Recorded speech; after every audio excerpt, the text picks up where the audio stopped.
However, the energy giant's controlling firm is British. What a surprise. Without Chai Lang's multiple passports, Attica might still be self-cancelling until he found the target. Subtitles. It turned out the other party was a German company, with annual meeting photos attached. He dismissed all possible benefactors, wondering, could a cop be involved? Friends turned assassins know how to save energy. Why move a body when you can just pretend to be a driver? The president's son had no idea and hopped right in.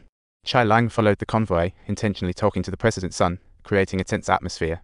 When the guy got mad and started cursing, Chai Lang sauntered off like an unemployed comedian.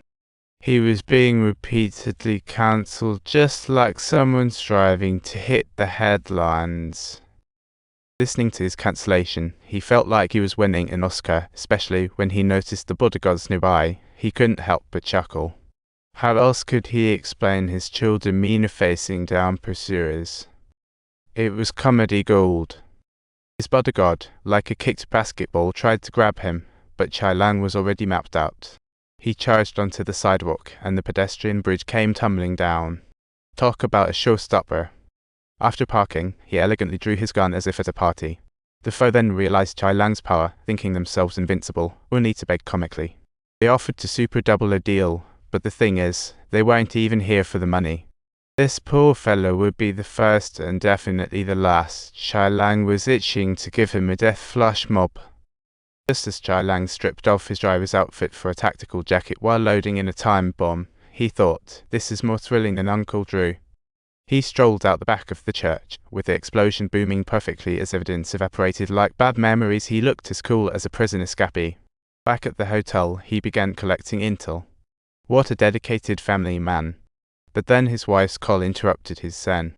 His wife accused him of cheating, and Chai Lang felt like he'd just won the lottery but had to pay taxes, completely clueless on how to respond. His wife admitted seeing he didn't go to the airport that day. Chai Lang's mind filled with possibilities. What to say? A stage act with the German president and his son?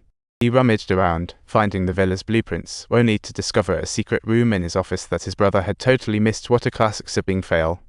With his brother's help, they stumbled upon the secret room, an ominous feeling creeping in, yet curiosity drove him on, and lo and behold, they unlocked the code. The report showed it contained passports, currencies, weapons, and even disguised tutorials, a real jack of all trades and mass warrior. This was mind-boggling, but he needed to wrap up the task of assassinating Musk quickly. Time to plan his exit strategy. He initially intended to bribe the target, but ended up playing train conductor thanks to a tortoise train. The driver yelled like he was auditioning for a role and insisted on calling the cops.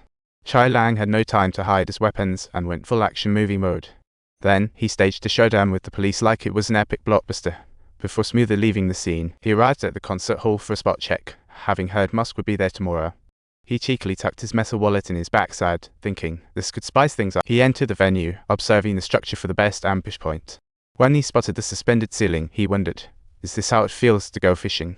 He patted a staff member on the shoulder, asked for their number during chit-chat, figuring they could team up tomorrow. After some back and forth, his score skyrocketed with the staff, who eagerly shared information like they were long-lost pals.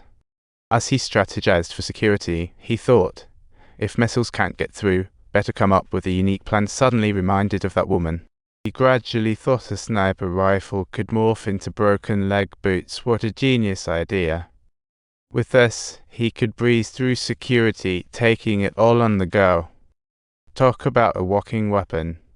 He quickly found weapons expert Norman, knowing the sniper rifle and luggage was his work. Confident in Norman's skills, he hoped to have the sniper rifle entirely made from plastic. Talk about being an eco-hero. Of course, this would limit the number of bullets, yet he firmly believed Norman had the marksmanship skills of a sharpshooter. Time waits for no one as they jump right into teamwork. Norman spent a good 5 hours writing up programs, feeling like they were at a tech fair. Following that, he printed for another 10 hours in hopes of creating a plastic miracle. After a night of toil and no sleep, they eventually created magical broken leg boots. Norman's skills were just too impressive, looking just like regular boots. Next came the miracle witnessing moment. Norman's craftsmanship triggered thoughts of it's his turn now. He chose a secluded spot to test the gun, handpicked a watermelon, and even drew a smiley face on it. What a sunshine boy. He tied a sturdy rope to fix it up, walked 100 meters away, and focused his aim. The first shot hit the left corner. He could have entered a sharpshooting contest. After careful adjustments, the second shot followed, but missed slightly. After yet another tweak, the third shot hit the bullseye, as if breaking through the Antarctic ice cap. Finally, he took out a real bullet to blow up a watermelon, eager to thank Norman. But this little car led to an unexpected traffic accident. Feeling suspicious, he didn't head straight back to Norman's. Instead, he chose a nearby restaurant to keep an eye on the car. What a covert detective move. Sure enough, that black car circled around, slowly stopping at Norman's house. His heart raced like a roller coaster. Definitely made the best call there. He quickly called Norman, sleeping soundly like a baby. Groggy, he sensed trouble upon answering. Norman bolted down the stairs, looking like he'd just been zapped. He had to destroy any records connected to the gun, scared to get busted.